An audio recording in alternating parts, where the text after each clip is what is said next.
Bienvenidos a nuestro semanario Orbe 21. Muchas gracias por volver a estar allí para encontrarse con nosotros como cada semana para repasar juntos las noticias de la Iglesia en Argentina, también en América Latina, en Europa, bueno, en tantos lugares. Vamos recorriendo, así como vamos pudiendo, contando distintas cosas que pasan en nuestra iglesia.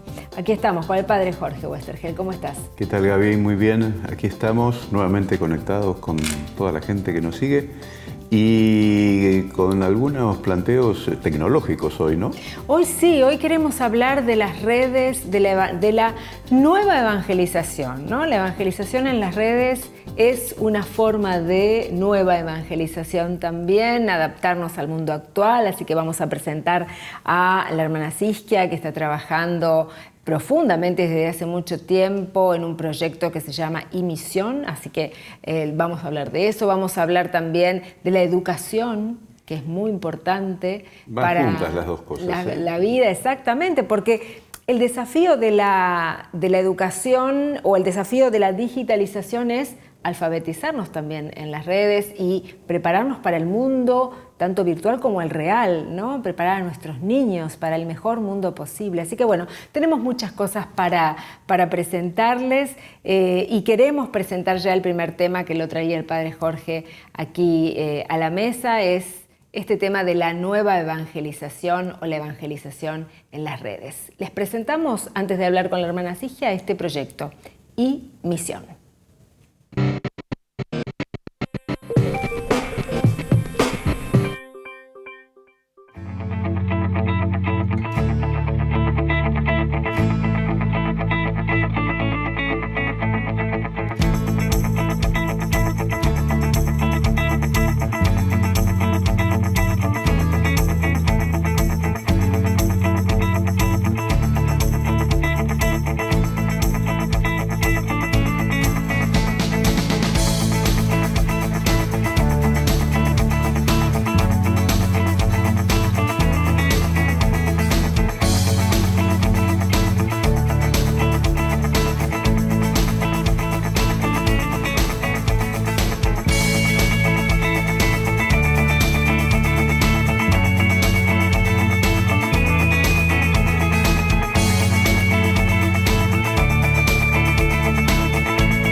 Queremos presentarles a la hermana Siskia Valladares. Ella fundó iMisión y tiene un profundo trabajo en las redes, en la nueva evangelización. Me parece que está muy bien dicho decirlo de esta manera, en la nueva evangelización. Muchas gracias, hermana Siskia, gracias por conectarte con nosotros. Estamos aquí con el Padre Jorge Westergel. Muchas gracias, Gabriela, y muchas gracias, Padre. Muchas gracias a todos los que están escuchándonos y viéndonos en estos momentos. En principio queríamos preguntarte, bueno, ¿cómo se inicia tu trabajo o tu misión en las redes? En realidad lo inicié primero como periodista de un diario nacional aquí en España, en realidad, en Madrid era. Cuando fui a hacer la Jornada Mundial de la Juventud en la que vino el Papa Benedicto XVI aquí en Madrid. Entonces me tocó cubrirlo haciendo entrevistas, las fotos y los vídeos durante los 8 días que duró la jornada. Hasta ese momento nadie sabía que yo era una religiosa, aunque yo no lo he ocultado nunca. Pero ese último día de la Jornada Mundial, los del periódico me dijeron: queremos que en este vídeo salgas tú y que te vean quién eres. Entonces, bueno, eso fue lo que hicimos y, bueno, la sorpresa fue tremenda porque yo pensé que eso no iba a gustar a la gente. No sé si saben, pero aquí en España no es que sean muy practicantes y el anticatolicismo es bastante fuerte. Pero fue una sorpresa que mucha gente empezó a decir que qué bien una monja en Twitter y qué bien una monja. Y luego ya pues me pedían que vinieran más monjas, que estuviéramos presentes, que les recordábamos su etapa de cuando ellos eran estudiantes de colegios religiosos en muchos casos. Y así fui teniendo cada vez más seguidores, metiéndome más, hasta que me encontré con el padre Daniel Pajuelo, que es un marianista, con el que fuimos pensando la necesidad de crear un grupo de católicos que estuvieran interesados en contagiar el evangelio en las calles digitales, como dice hoy el Papa Francisco. Y bueno, de eso ya hace casi 10 años y la verdad es que ha ido creciendo y sorprendiéndonos esta obra que surgió pues prácticamente por el Espíritu Santo, por como todas las obras de la Iglesia. Mira qué bien. ¿Y cómo se junta tu vocación religiosa con esta actividad de las redes y esta exposición que te da la presencia mediática? Bueno, mi congregación tiene como tarea la educación y tenemos una universidad católica, por supuesto, aquí en la isla de Mallorca, donde yo estoy. Es una universidad que se llama CESAC, Alberta Jiménez, y es un centro universitario adscrito a la Pontificia Comillas. Entonces, mi superiora general me destinó a dar clases de periodismo en esta universidad y, claro, para eso tuve que estudiar el máster oficial de periodismo, enredarme en las redes sociales, que es una asignatura que doy aquí, que es la de Community Manager. Y luego, una vez descubierto todo ese gran potencial que tienen las redes sociales para el bien y para el mal, porque lamentablemente también lo tienen para el mal, pues fue cuando ya descubrí que se podía usar todo eso para el servicio del Evangelio, no como hacen algunos que lo utilizan para el servicio de la política o de la economía, sino para el servicio del Evangelio. Y la verdad es que fui estudiando cada vez más el tema y al final pues acabé haciendo mi tesis doctoral sobre las instituciones católicas presentes en Twitter. Y fue muy interesante todo lo que fui descubriendo y bueno, es lo que intentamos aplicar, es la formación que intentamos dar a través de Imisión y como digo, es un camino de sorpresas en las que nos van saliendo muchas necesidades en la Iglesia que no conocíamos, un vacío en cuanto a este tema y ha sido muy, muy bonito porque no todo ha sido fácil, pero sí muy bonito para poder ir dejándonos conducir por donde el Espíritu Santo nos ha ido guiando. Eso te queríamos, mira, mientras te escuchábamos pensábamos con el padre Jorge, ¿no? Esa tesis tuya del doctorado, que habla sobre las instituciones en la Iglesia, bueno, ¿qué conclusiones? Nos falta mucho, solamente en España vos lo has visto, pero bueno, ¿qué podría decirse a nivel general? Nos falta mucho como instituciones de la Iglesia, contactarnos con los jóvenes. ¿Y cómo ves a los jóvenes y la fe? Sí, a ver, yo lo hice sobre las instituciones católicas en España, entonces puedo hablar de España, aunque también eché un vistazo a las diócesis de Latinoamérica y de Estados Unidos para hacer una tabla comparativa en algunos aspectos. Y lo primero que me di cuenta, que creo que se desconoce en muchos casos, es que en la Iglesia, desde la Santa Sede, hay muchísima reflexión acerca del tema de la evangelización en las redes sociales. Y esto es una cuestión muy positiva, porque si conociéramos más todo lo que desde el Vaticano se está reflexionando y orientando y diciendo, creo que lo tomaríamos mucho más en serio. Por otro lado, lo que sí que salía también como resultado de la tesis es que a nivel práctico nos quedaba mucho por recorrer. Ya mi tesis no es actual porque la hice en el año 2015, aprovechando los 100 primeros días del Papa Francisco, porque se suponía que al iniciar un pontificado iba a ser un momento en el que las instituciones católicas iban a tener que estar mucho más activas en la red social. Y efectivamente, una de las cosas que descubrí es que están muy activas a nivel informativo, pero no a nivel pastoral, no a nivel de evangelización. Y las que están a nivel de evangelización lo están en un nivel de evangelización que yo no le llamaría tal, sino catequesis. Es decir, dirigiéndose con un lenguaje y con unos formatos y unos contenidos más a las personas que ya pertenecemos a la Iglesia. Pero no hay prácticamente nada o hay muy poquito para las personas alejadas de la Iglesia.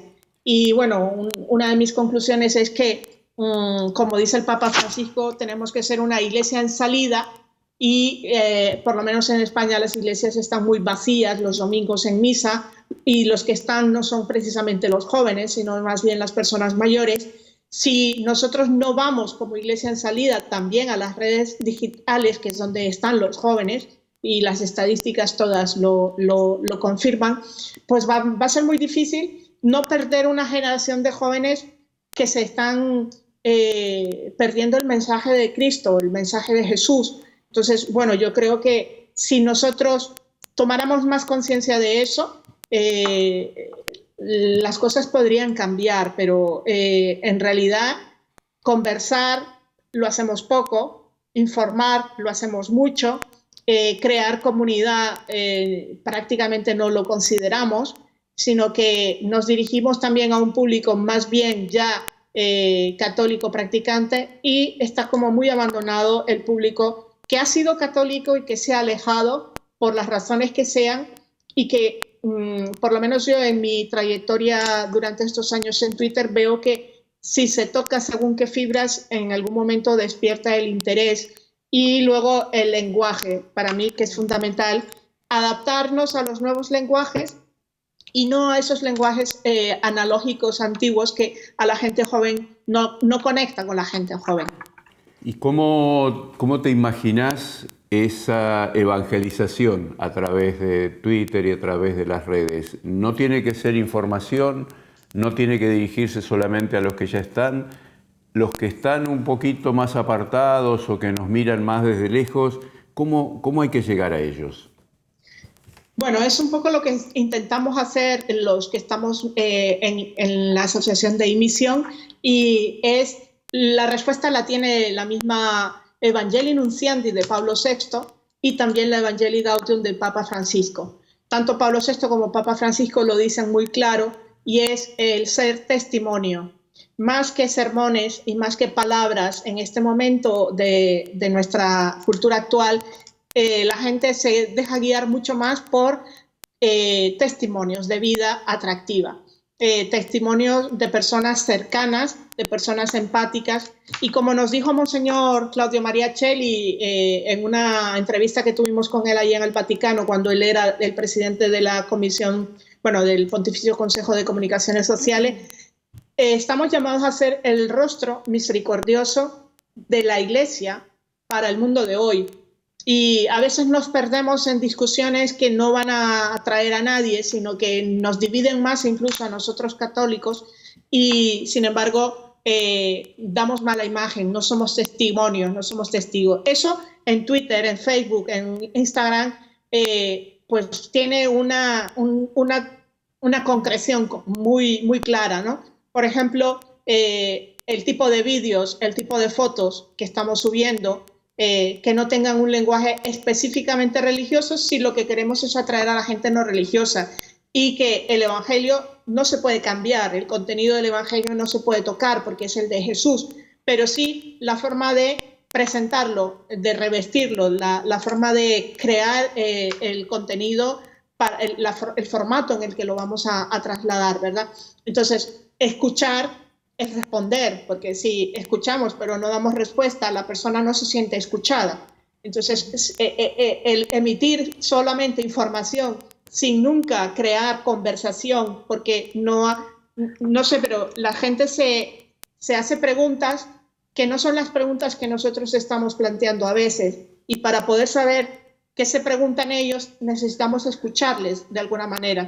Y esa escucha es una escucha activa, ¿no? Entonces, bueno, hay una serie de tips, podríamos decir de alguna manera, ¿no? En las que nosotros podríamos concretar lo que sería la evangelización en las redes sociales. Y bueno, para eso hemos hecho incluso cursos, hemos creado lo que llamamos las jornadas formativas presenciales. Yo misma pues he escrito ya 2 libros sobre el tema y no es no basta más bien el ser un usuario normal a pie de redes sociales. Hace falta también leer un poco qué es lo que nos dice la Iglesia al respecto y conocer también las tendencias actuales a nivel tecnológico para poder combinar tecnología y espiritualidad, porque a veces o somos muy espirituales y nos falta el conocimiento técnico, o somos demasiado técnicos y vacíos a nivel profundo de espiritualidad. ¿Será que en el futuro será esencial para las parroquias, como tener hoy por hoy una secretaria parroquial, un secretario parroquial, tener un community manager, ¿no? Que maneje, que coordine, que organice todo lo que sale de las parroquias? ¿Cómo lo ves vos? Lo veo fundamental en estos momentos, ya no en el futuro, sino ahora.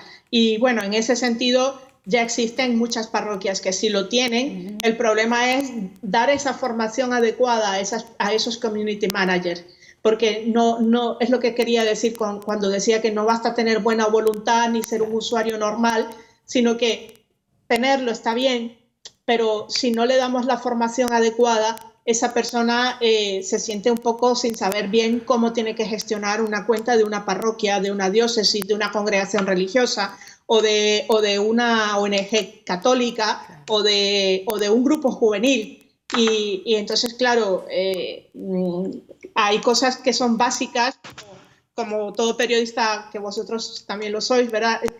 Cosas básicas como que hay que adecuar el lenguaje al público que tenemos, pero para saber a qué público tenemos que hacer un estudio de ese público. Nosotros no sabemos lo general, pero no sabemos luego lo de cada cuenta en particular, ¿no? Sabemos que en Instagram hay mucha gente adolescente y joven, sabemos que en Facebook la edad ya ha subido bastante, a más de los 40 años, sabemos que en Twitter la gente es más crítica y busca mucho más la reflexión más profunda y más beligerante, pero luego cada cuenta tiene sus propias particularidades y todo eso lo ha de definir la propia organización, la propia institución.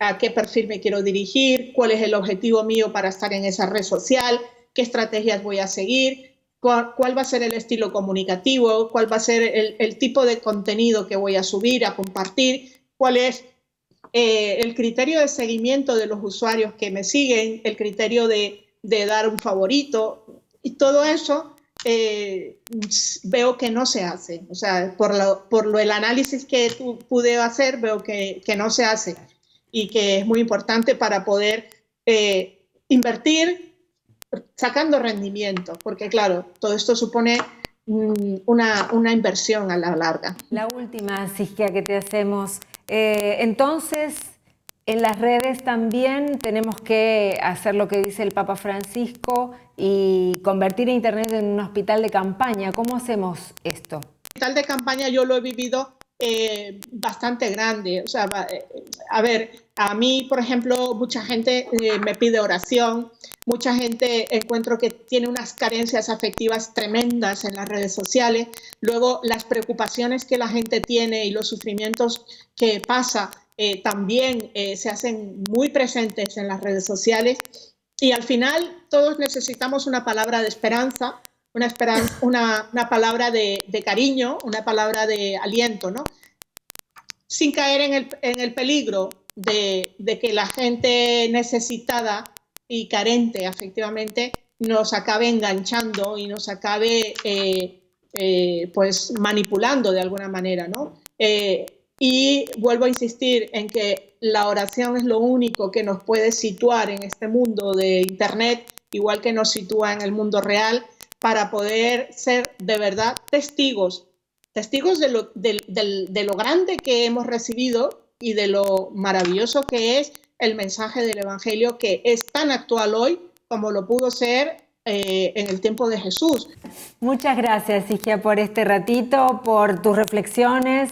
Y bueno, es un tema que nos da para mucho más, ¿no? Para seguir hablando mucho más. Pero bueno, te agradecemos mucho el contacto y seguiremos avanzando en la evangelización en las redes, en la nueva evangelización. Muchísimas gracias y a todos los que nos han estado escuchando, al Padre y a ti también, Gabriela. Muchas gracias. Hasta otra y que Dios nos bendiga a todos. Gracias, hasta Muchísimas gracias, hermana. Muchas gracias.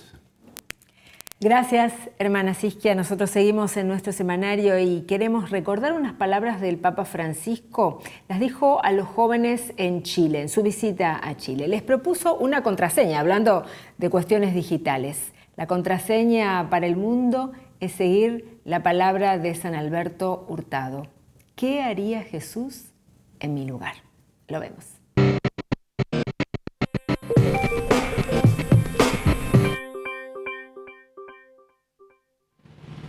Una vez hace poco, me decía, yo no sé si hablar de la Santa Madre Iglesia, hablaba de un lugar especial ahí, ¿no? O de la Santa Abuela Iglesia.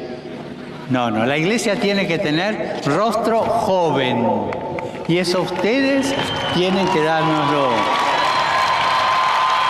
Pero claro, un rostro joven es real, lleno de vida, no precisamente joven por maquillaje, con crema rejuvenecedora. No, eso no sirve, sino joven porque desde su corazón se deja interpelar. Y eso es lo que nosotros, la Santa Madre Iglesia, hoy necesita de ustedes, que nos interpelen. Porque Jesús es ese fuego al cual quien se acerca queda encendido. Y la contraseña de Hurtado para reconectar, para mantener la señal es muy simple. Seguro que ninguno de ustedes trajo un teléfono, ¿no? Me gustaría que la anotaran en el teléfono, a ver si se animan. Yo se la dicto. Hurtado se pregunta, esta es la contraseña, ¿qué haría Cristo en mi lugar? Los que pueden, anótenlo. ¿Qué haría Cristo en mi lugar? ¿Qué haría Cristo en mi lugar en la escuela, en la universidad, en la calle, en la casa, entre amigos, en el trabajo, frente al que le hacen bullying? ¿Qué haría Cristo en mi lugar? Cuando salen a bailar, cuando están haciendo deportes o van al estadio. ¿Qué haría Cristo en mi lugar? Esa es la contraseña, esa es la batería para encender nuestro corazón y encender la fe y encender la chispa en los ojos, que no se le vaya.